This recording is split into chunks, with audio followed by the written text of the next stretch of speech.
با سلامی دوباره بیننده ارجمند شهر دوشنبه و پسری رئیس جمهور امامعلی رحمان رئیس مجلس ملی انتخاب کرده شد. موافق قانون‌های تاجیکستان رئیس مجلس ملی از روی مقام شخص دوم در جمهوری حساب می شود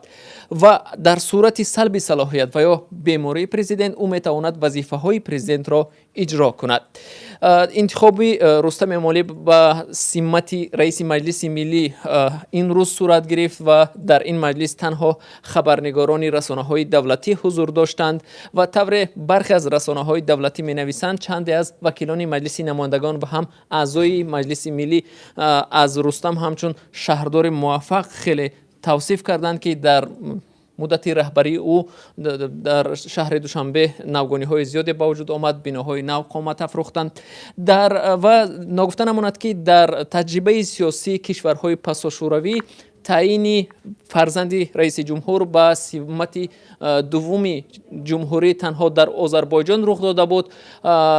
و انیقترش در زمان رئیس جمهوری حیدر علیف پسر او ایلهام علیف به سمت سروزیر که در آذربایجان سروزیر رئیس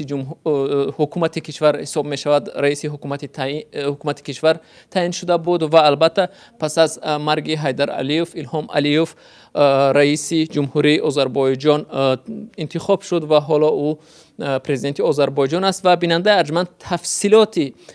این خبر را با تمام جزئیاتش با شرح و تفسیر کارشناسان شما می توانید در سامانه رادیو آزادی www.azadi.org بخوانید و هم